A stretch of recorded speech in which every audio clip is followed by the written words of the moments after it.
Hi, I'm Neil Bergman. And I'm Hayley Bergman. Over the last 10 years, we've helped thousands of fitness professionals to get qualified, learn with simplicity, and coach clients with confidence. We're the first to say that learning and being a FITPRO doesn't have to be hard work, and that with the right structure, support and resources, you can become a confident and knowledgeable fitness professional that is dedicated to more. So how do you learn, qualify and kickstart as a FITPRO? This is the FITPRO Session Podcast with Parallel Coaching. So I'm going to suggest that results are on the other side of failure, Hayley. That sounds a bit ominous. It's quite a negative start, isn't it? It is a bit horrible. FITPRO Sessions. Come and be all motivational and inspirational. You've got to fail in order to get results. And the last episode was all about actions. It was like, go and do action, go and do action, go and do action. And then you go, wow, you got to fail first. Well, this episode is all about pulling off the results you want. And Yeah. I want you to consider that on the other, to get the results, in order to get the results, is on the other side of failing. So does that mean you've got to fail your exam before you can get what No, you that's want? not what I'm saying. I'm Okay. not saying you've got to fail your exam in order to go and pass your resit. That is not what I'm saying. Cool. And I'm not saying...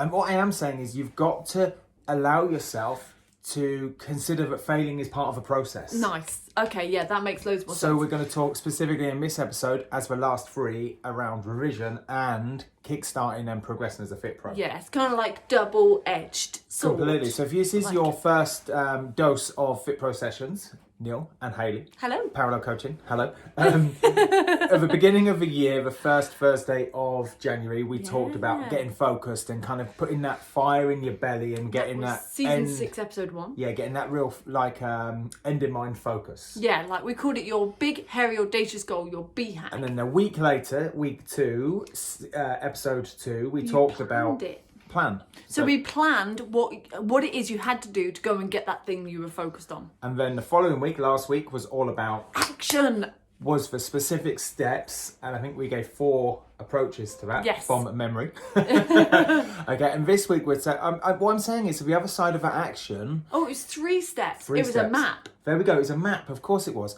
But the other side, now we're talking about like, if you want to go and get those results, you've got to be prepared and willing to mess up. Yes. And I think so many FITPROs, and I think so just life in general, it doesn't matter what business you're in the business of life, living, I think we're expecting it to be so perfect first time. Perfect. And we're and not then beat ourselves up when it's not. And beat ourselves when it's not, but also beat ourselves up in the process of taking action before we've even taken action, in the process of almost planning, like episode 2. Yeah. Because we want it to be perfect so much first time. Yeah. And so if it isn't that feeling or thought that it's going to be perfect, we don't take action. And it doesn't actually get done.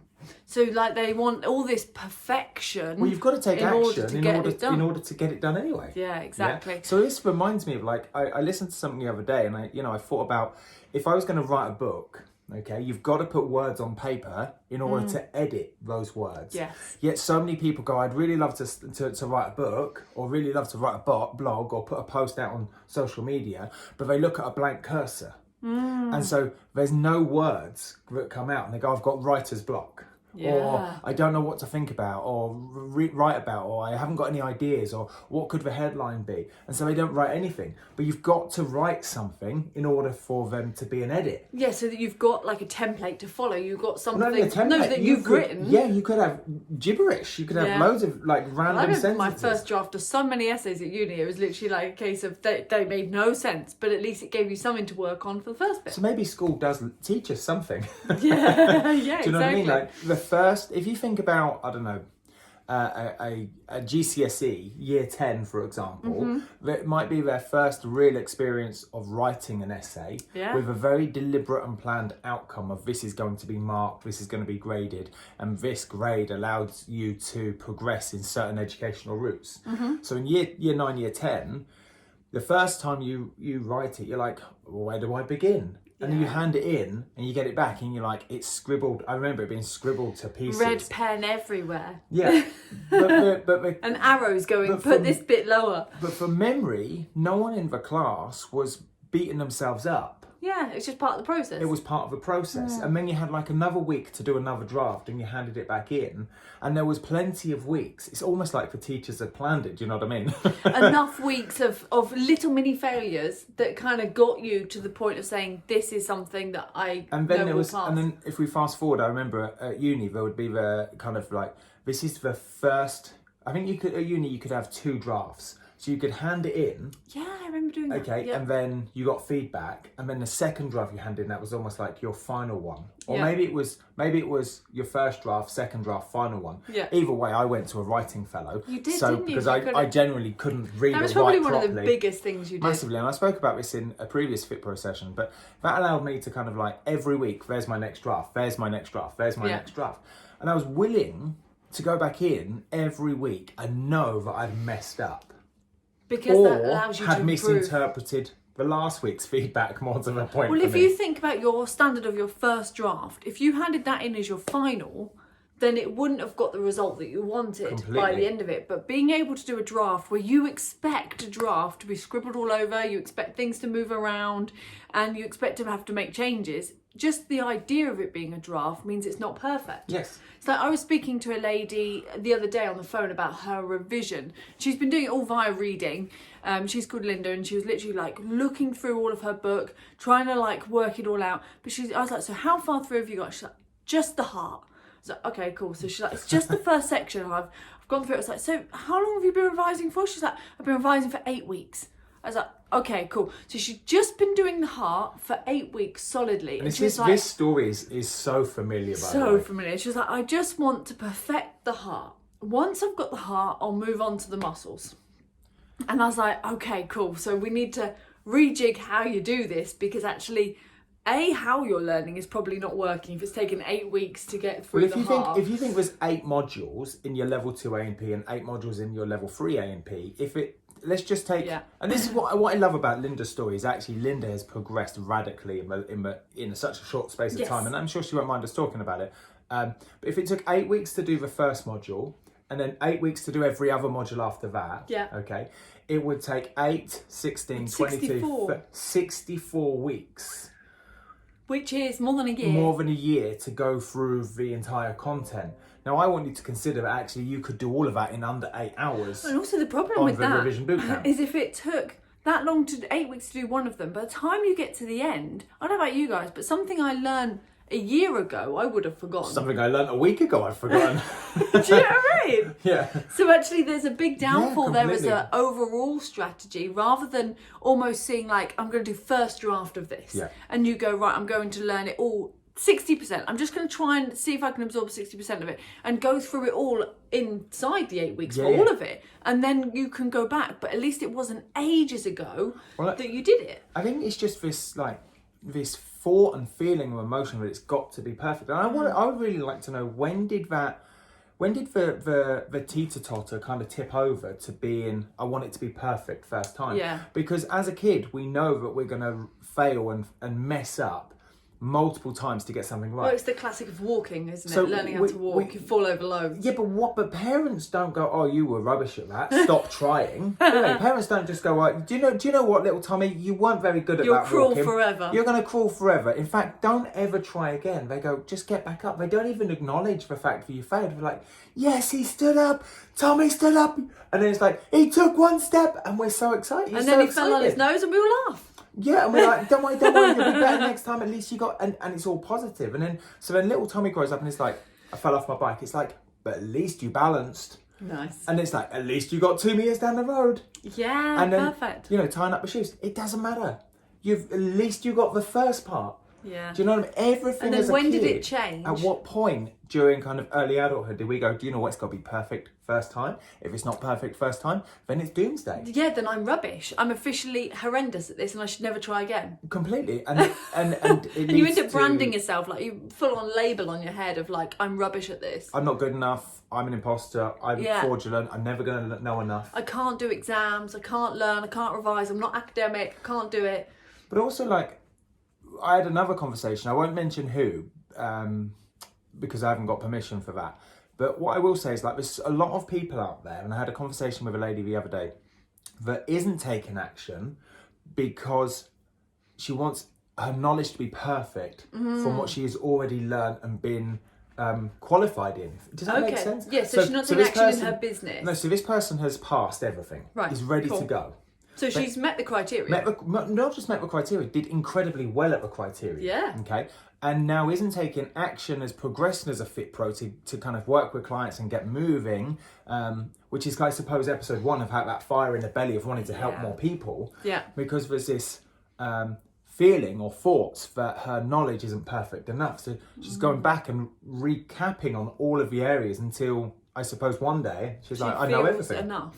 But you're never going to know everything. No. I still open an anatomy book and go, I didn't realise that about the shoulder. Yeah. Or even I'll be writing a blog for Parallel and I do the research and because it is all evidence backed, and I'll be like, well, that's a really interesting point. Like, I would never have phrased it like that. Or would never have said it like that. Or that's a really interesting approach to it. I didn't know that. Yeah, do you know exactly. what I mean? Or I'll be like, yes, that's what that bony landmark is called. Do you know what I mean? I'm like, I knew that, but I hadn't had to ever recap or recall that because it's not come up in the last week. But it doesn't mean that you're any lesser at doing what it is you want to do just because you didn't know it. Yeah, completely. And that's the thing, like, you are enough as you are. You don't need to now go and be or recap or be perfect at something in order to feel a different way. In order to get results. Exactly. So I really want you to consider that you've got to, I'm going to say you've got to be willing, I suppose that's a better way of saying, you've got to be willing to mess up. You've got to be willing to fail. You've got to be, and lots of people paint this like, it's not failure if it's learning, which I 100% agree with. But I just like... Well, I think that just shines up the failure, doesn't it? I like to call it learning instead. Yeah, I like to just call it, do you know what? I failed. And that's okay. I messed up, and that's okay. It wasn't perfect, and that's okay. I don't need to go, you're going to learn something from it. You've got to extract the lesson. Yes. You go, do you know what? I messed up. So I'll do something today, okay? And it's Tuesday, and we always create content on Tuesday, okay, inside Parallel. And so I'll do something, and I'll say to Haley, it's like, let me give an example of like last week. Oh, hold on a minute. I'm not going to be able to get you this image as quickly as I hoped. I messed up on something in Canva. Or the amount of times I've written a blog and I send it over to Neale and I think I'm done. And he reads it, he goes, oh, you could redo this first bit. Yeah. Perfect. And you go, oh, I messed up.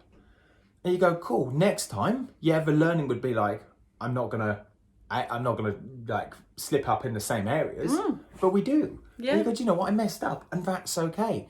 But at what point did messing up become a reason not to take action? Nice. There you go. That's the point, isn't it? So actually, instead of worrying about messing up and not taking any action, you want to take the action and know that amongst lots of failures, probably there will be the success that you're after, but they come embedded within it. So it's almost like if you imagine it of like having 5 failures etched off, like 6 actions that happen. First 5 might be failures. The last one will be the success you're after. Mate. But I think you can only get to that based on who you become having had those failures. Think of a famous person. It doesn't matter what category, whether it's health, fitness, an actor, spiritual, could be religious, it could be business. Right, I've got one. So who are you going to pick? I went for Jennifer Aniston. So at what point did she go, do you know what? To get the roles that she's done, even to get to like Friends, she must have messed up a gazillion times and fluffed her lines, even on set of being in some of the Hollywood films, but also learning through various acting school. She must have been like at a point of like, I'm not going to get this gig. Somebody was better than me. Yeah, 100%. Or you take a footballer that is renowned. Well, I was going to take David Beckham. I thought you might. Completely. Like, how many times did David Beckham have to kick the ball before he was like, do you know what? I'm pretty confident in this. Yeah. But even then, I can't remember whether it was like the Euros or the World Cup, where he got so frustrated he kicked another player. Even though you could turn around and go, do you know what? He is a perfect footballer. He is like world class. Still messed up. and he owned it. And even if you take like penalties, for example, I'm not very good with football, but you're not very good with any kind of coordination things. You will mess up there. Or knowing about it, Yeah, or watching okay. it. But like, if you take penalties as an example, all these people are fantastic at what they do. That's why they're in that England team, for example. But they still might mess up and miss. Yeah, completely. And sometimes it's not even because the goalie caught it. Like, they genuinely just miles away from the actual goalpost. Even just a goalie, do you know what I mean? Their job is to be in goal, and their job is to catch the ball. That's my interpretation of a goalie. Do you know what I mean? The ball. And they're very good overall, but the amount we're going to get a barrage of football. This will be our naivety to football. But whenever I watch football, I'll take that failure. Yeah, completely. Whenever we watch football, the goalkeeper doesn't get a great deal of action in the grand scheme of things, and might make a couple of pretty cool radical saves. But if it goes to penalties, and there's 5 penalties coming his way, I don't think I've ever seen a goalie, and his sole or her sole job is to save the ball. Well, he's practiced with people doing penalties against him. They either for ages. miss, and they're like, yes, they missed, I didn't save it. Or it goes in. Very rarely do they save it. And you see that on the highlights. Yeah. Yeah, that's interesting. I like that. There we go. Well, also this kind of links to the side of revision. Don't ask us any more goal. No more football. none of that. Because it's not just what you do in your actions. When we're talking about these actions you take, and sometimes it's a failure and sometimes it's a success. It's not just what you do, but it's kind of how you do that as well. So what's really interesting, like for me, what came up when you were talking was about revision and mock questions, and how a lot of people use mock questions at the beginning of their studies to kind of see how they're getting on. But actually, mock questions are really good at the end of your study. So you literally learn what you need to learn. So you've covered, like you said, all 8 modules, and you kind of go, right, I kind of feel like I've learned everything now. Maybe I need to recap. Hold on. Yeah.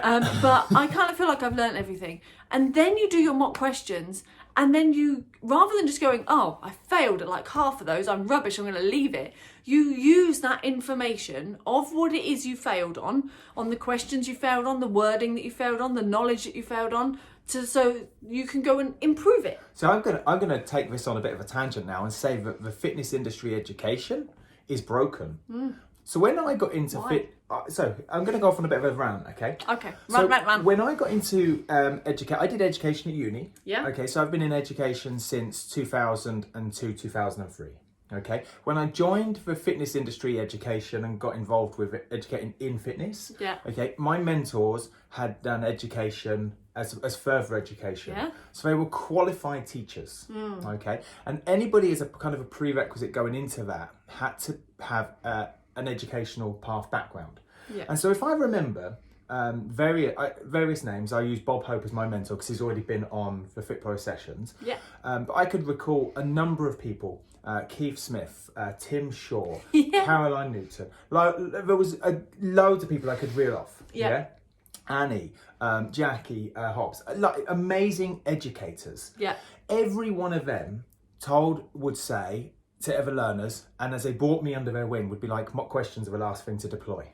You learn the content, you practice the content, you test yourself on the knowledge of the content.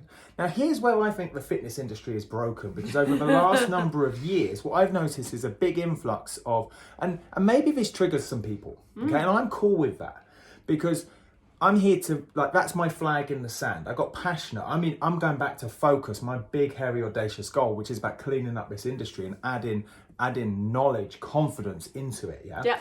Because when did it become acceptable for a training provider to just say, go and practice mock questions? Because that is the last part of the whole process, not the first part of the process. Yes. Yeah. And also, quite often when people practice, I know you're still ranting, when they practice those mock questions, they go, just practice those, practice those. But they're never going to come up. They're not going to come up. And so my point is that the industry has been diluted to a massive degree from educators. I would say I'm an educator first, and my deep passion and qualifications lie within fitness. I'm an educator by nature.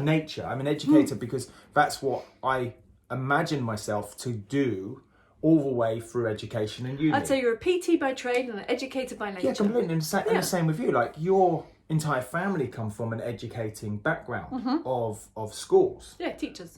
So teaching was that route. And that's what I think is the problem with the industry, is because there's they're PT by trade and PT by nature.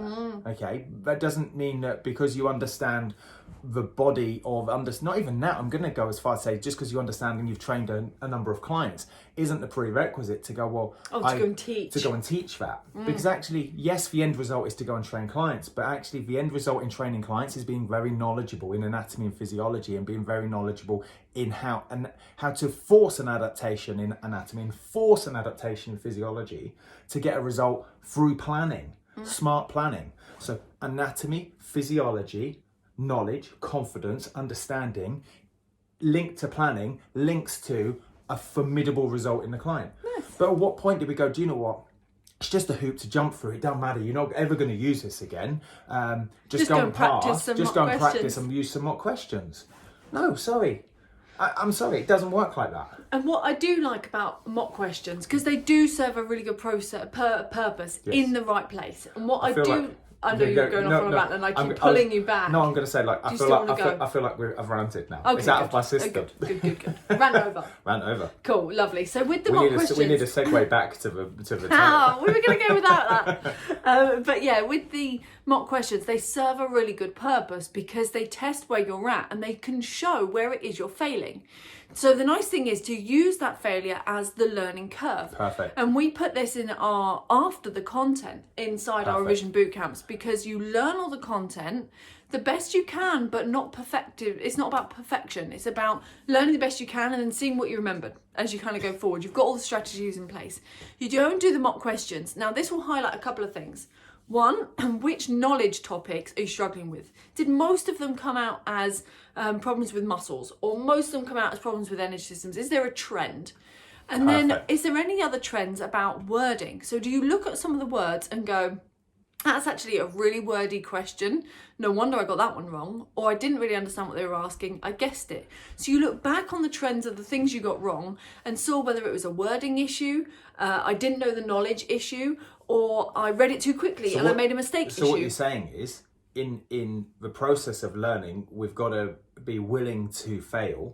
But actually, you would think that a mock question is, I'm going to be willing to fail at my knowledge. Yeah. But it could be, my knowledge was actually really good. I know an awful lot about the energy systems, even though the trend of my mock questions I got wrong was from energy systems. But actually, if I look at all of let's just say you've downloaded our 48 mock questions and you got all 6 energy system ones wrong. Yeah. You could go, if I look at the question, the wording didn't suit. I don't get it. I don't actually know what they were asking of me. It feels like the answer's B, but it's not. The answer's D. Yeah. Or maybe you've done the mock question and read it so quickly. You assumed the answer to always be B when the actual answer was C. There you go. There's more to a mock question than just seeing if you had enough to pass and getting enough knowledge. Completely. It's like, would be, great. I got 75% in my mock questions, but hold on a minute. The 25% you got wrong, was that a knowledge issue? Was that... They show you, they're like the signpost to say this is the route you're supposed to take next, so that you know exactly what path to go and take. You've got to be willing to go on that journey and fail along the way. Exactly. And trip up. And you don't know unless you've got there. Same as with business. You don't know if you take action. Exactly. You've got to take action. You've got to take the action to get there. Same as with business, and I know you've said this so many times to people. What have I said? Haley is reading my mind and I don't even know what I'm thinking. You've said it so many times on our January sprint, on our sprint and our Kickstarter to people that are starting their business. You're like, you just have to test it. You have to go up there, put your post, put your content out daily, and then afterwards you can go back and check the insights and see what worked. But you don't know what worked unless you've done it. Do you know what? This reminds me of... so back in, I think it was probably 2013, we went to see Tony Robbins. And then shortly after that, it was really weird. I remember it. It's so vivid in my mind. We were living in Milton Keynes at that time, near the academy where we do all our teaching. And actually we went to Southend-on-Sea for a day. Oh, we did. Yeah, I remember. And that's good. I really wanted to kind of like change my environment and get a different set of questions. And out of that 2 days in Southend-on-Sea... It was freezing. We decided to sign up to a coach. And it was... I'm not going to say it was like a world-class coach because we didn't know what we were looking for at this time, but it nonetheless, it served a great purpose. And I never forget, like, every time I would go to take action, I'd be like, I'd say, his name was Kenny, and I'd say, what's your thoughts on this? And I'd go back to the mastermind group, and everyone was like head and shoulders above us. And they just said, just test it. And I felt like I was banging my head against the wall. Like, just tell me what I've got to do. And like, just tell me what I've got to do, and just tell me if it's going to work. And they'd be like, well, until you test it and you get a bit of data, you don't know if it's going to work. And I was like, I know, but what's the likelihood of it going to work? Like, just give me something here. And they'd be like, well, we don't know. Like, go and test it. And they sat on the fence with this real kind of like monotone voice, I suppose, that like don't know unless you test complete poker face. And I'd be like, just something, like raise your eyebrow, like, you know, like wink, like just lift up your, you know, your left cheek and just give me a sign, like give me something. Because it could be the most perfectly crafted headline or perfect image, but at the end of the day, if your audience doesn't resonate with that, completely, you will only know if you've tested it, and then you've got the data afterwards, and then you could show the data to the group, and they'd be like, completely. Yeah, that's something that works, or that's something that doesn't work. And then if we fast forward like a couple of years, we did some other bits with Tony Robbins. We went on Business Mastery, and I had we both had a Tony Robbins coach, and we've had other coaches since. And every coach, whether it's been about any component of business, we've had coaching specifically for. So they've always turned around and gone, go and test it. Whenever we put feedback in, they go, well, I like that, like I like it, but I'm not your ideal client. So until you go and test it, you don't know. Like, a recent coach we had was Paul Moore, and like honestly, like hands down one of the best coaches I've ever had. Like for a number of reasons, but like he wouldn't even look at he wouldn't even look at a bit of work that I'd taken action on unless I could provide data or feedback. Advert. Yeah, exactly. You'd just be like, well, have you tested it, and what's the feedback? Have you tested it and got feedback? Because unless I know those numbers, we can't actually have a meaningful conversation, and I can't ask you a world-class question. I'd be like, yeah. But this is it. Like in the process of doing that, I put it out there to the big wide world, and the feedback or the data that comes back could be horrendous. Yeah. And I'd be like, there's my data, and they'd be like, cool, right, now this is what we're going to do. We're going to try this, test that, try this, over here, go, action,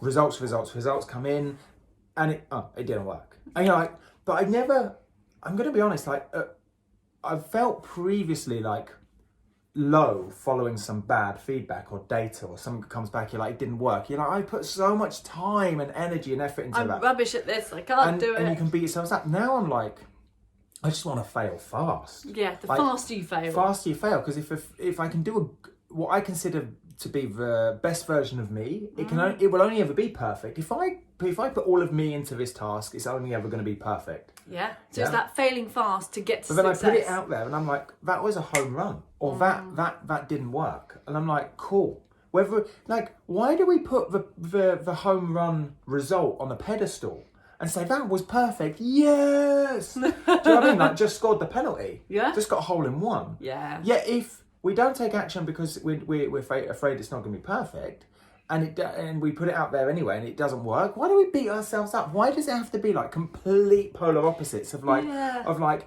this was wicked, like home run, check me out, put myself on a pedestal, get a medal, versus beat myself up and I shouldn't do this, I'm going to give up, this won't work, no one's going to like me, I don't like me, blah, blah, blah, blah, blah. Well, I think failure is seen as like the real F word of like swear words. It's like failure becomes the new F word.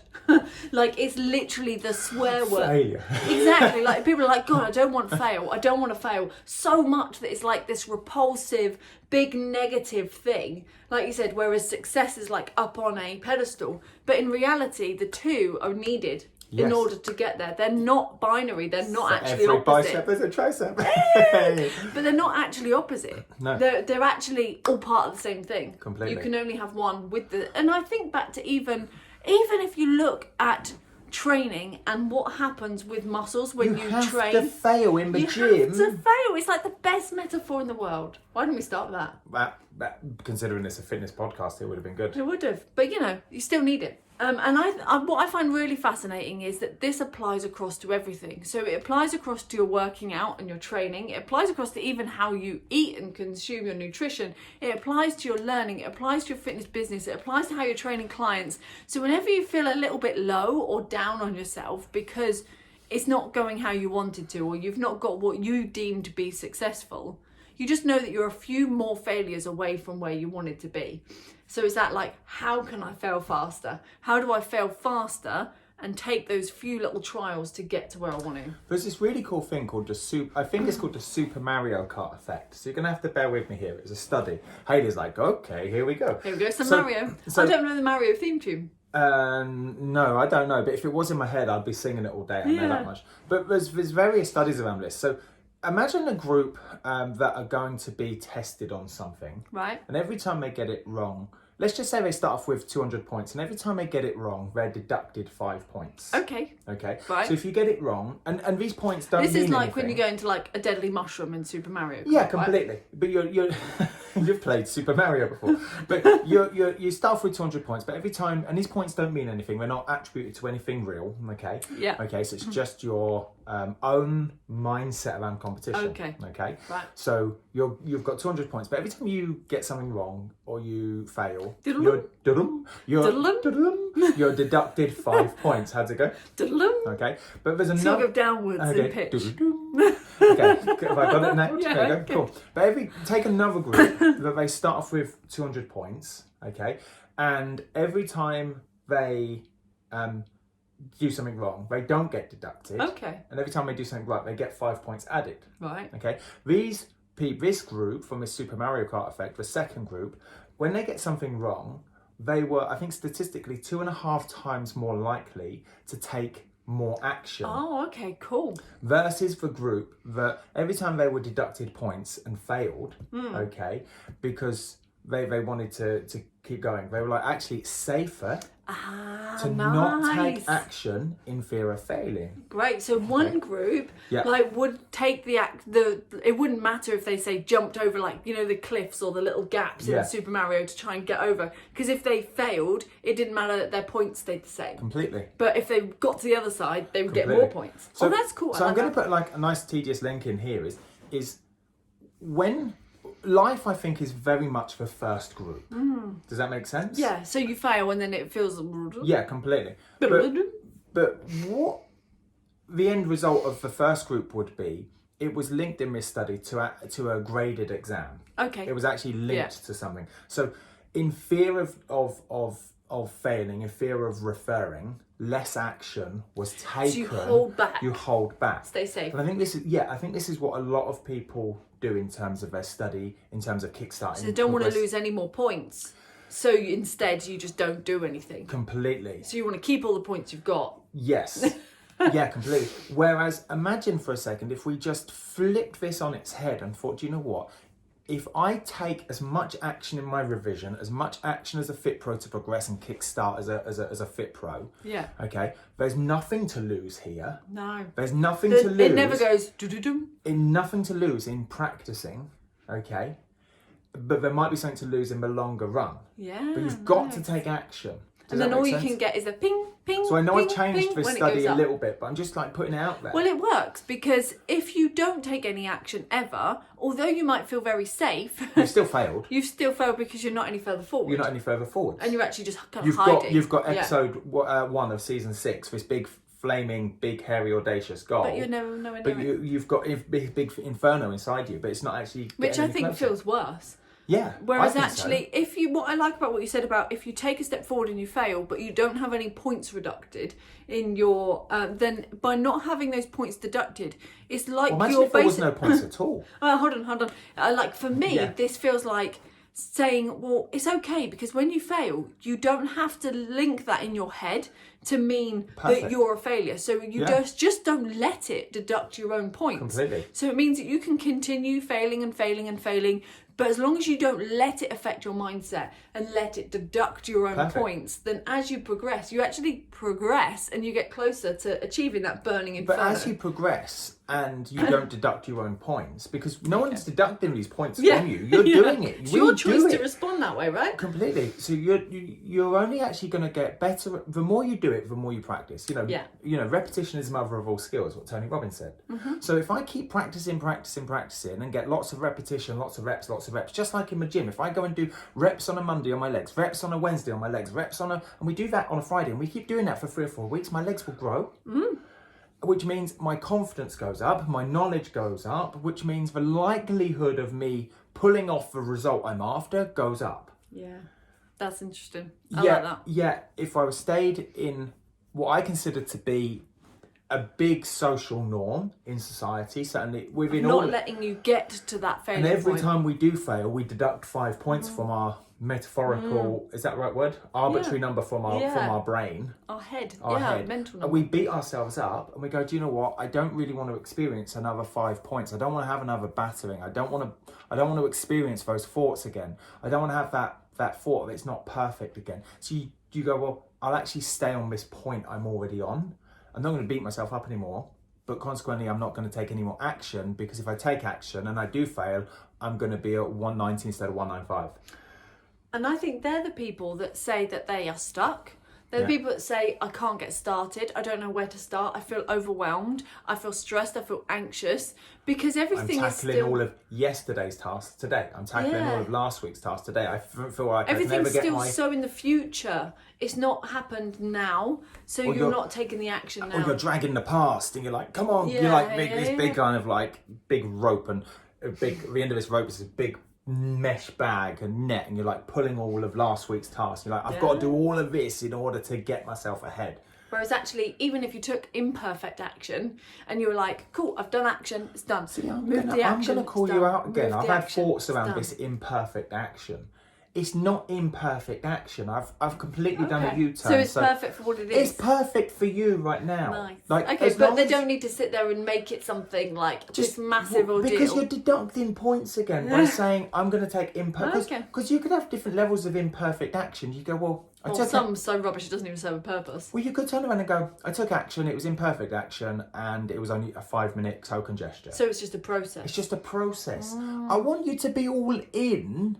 I'm looking at the camera now. Like, I want you to be all in on you. I want you to go all in and know back that you're enough. you. Like if you were I don't know, I'm not a gambling person, and I'm not for a second calling anyone a horse. But if you were a horse, and you were in a horse race, put every penny on you.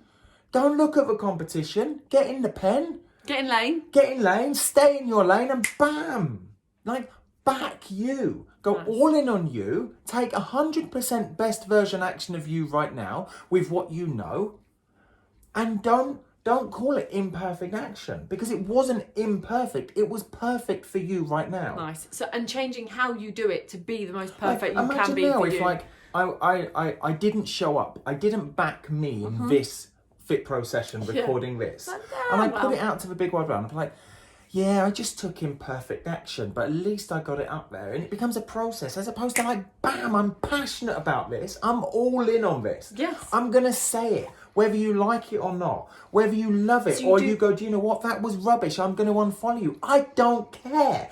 I'm all in because there's a flame in my belly that says, this is my flag in my sand, this is what I'm passionate about, and this is what I can help people. You are passionate. Yeah, completely. Yeah, and what I love about that is that you're saying do the best you can with what you know and what you have right now. There's only so much I can hold in my brain. Nice.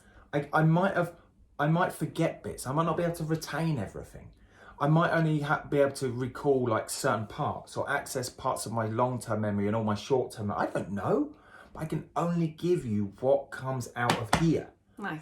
And that's okay. It's not imperfect. It's perfect, right? Nice. I cool. like that. If I but fail, someone might compare that to someone else's perfect. And if I fail, that's a failure, and that's okay. I think all these gurus out there, I've got a bee in my bonnet. You have, haven't you? You're all like these on it. self-help guru people that are going, oh, it's imperfect action, done beats perfect, blah, blah, blah. No, stop shining it up. Yeah. Okay, let's just give you real actionable results and be kind to yourself and just say, do you know what? I failed and it's okay. I did my best. There was a bit of a failure in there, but now I know what to do next time. I did my best. Whatever Did a bit it of a might failure. be. I know what to do next time. And actually, I think we always mark this success as being this like huge like pinnacle of like shining Pedestal. star, and you'll know when you get there, and anything else is a failure. But what I love is what you're saying is, now you are enough. You are you right now. Completely. Take full action on who you are Yeah. today, and then take full action on who you are tomorrow. And the difference between that will be the failures you have. We don't need to sedate ourselves and go, well, it was imperfect action. I don't need to sedate over, well, every failure has a learning. Okay, cool, I get it. But it was still a failure, and that's okay. Even if you said, by saying every failure has a learning, you're still accepting that It's not good enough. It's not good enough. You're like, well, it was okay to fail. I was good at failing. Imagine that. I'm great at failing. I am outstanding at failing. Yes, that. And I'm cool with that. So we don't need to sedate over all of these other nice, funky, sexy messages in the marketplace, on social media, and funky, really nice quotes that give us an ounce of dopamine hit in like a second. And it's gone within a second. And you're like, cool, I'm just going to be me. I'm going to show up as me. That's what I like about the most you said about everything there, was that acceptance of being you. And I think quite often we're so busy to strive to be somebody else's version of success, or somebody else, or this pinnacle of success, or somebody else's view of what success is. Absolutely. And what a failure is. Like, just because, even like us now, just because we're saying this doesn't mean it's fact, doesn't mean it's true, doesn't mean it's right for you. Like, consider for a second, like, for you to sit down and go, do you know what does success mean for me? What does results mean for me? What does failure mean for me? And almost ignore everything we've just said, and ignore everything anyone else has ever told you, or you've read, or you've listened to, because it's almost really unhelpful. Yeah. Because the best version of you is for you to come up with your own values and beliefs around what you believe to be true. I like that. What reminds me of when you're saying that is that, let's take this podcast for example. We started over a year ago, and when we first done it, we were still doing the best we possibly could at that moment with everything we knew and everything we could be. We were us. But now I look back on the first ones and I'm like, God, we could have done that so much better. Cringe. But we didn't know that based on who we are now. Completely. And based on what we know now. And do you know what? If we continue this, which It wasn't a failure. which I'm going to do, would be in a year's time or 5 years' time. Imagine what this episode is going to look and sound and feel like. And that's exciting. And that's that practice, right? It's just that repetition. Completely. So what I invite you to do is to get in your own Super Mario Kart game. Okay, you know at the beginning of Super Mario Kart, okay, you're like, right. Do you get to choose a car or not? Well, let's imagine this for a second, that you get to choose the car, you get to Nice. choose the colour, choose the wheels, choose the engine, choose all the Who modifications. drove the mushroomy coloured one? Mushroom. Like, oh wow, sorry, but like the one with the red dots on it. Yeah, you failed. Yeah, completely. And you get to choose the character, and Yeah. the character is you. Get in your Super Mario Kart, okay, and drive forwards on your map. Nice. Yeah, and you. Which we had last episode was Matt. There we go. You like that? I do. Boom! Massive action plan. So you've had the focus in episode 1, you had the Plan. planning in episode 2, season 6, and you had the doing in season 6, episode 3. and now today it's all about results are on the other side of failure. And not to just stop taking action because you're worried about the failures that might come, but actually just going, I'm going to show up the best I can. Completely. So what I'd like you to do, if you're not already inside the Parallel Coaching Inner Circle, there's a link below this. So whatever platform or app you're using, you can join us in the Facebook group. Come in, read the introductory post, but also just make a comment, and you might be completely new to the parallel world. But I'd love you to do this even more so. And for those of you already in there, I want you to make a comment and go hashtag, what would we have? What would we have? I was going to say Mario Kart, because it's like, what is my Mario Kart? Yeah, okay. Is so, that okay? Yeah. Hashtag Mario Kart? Hashtag Mario Kart to Okay. let us know that you've been listening.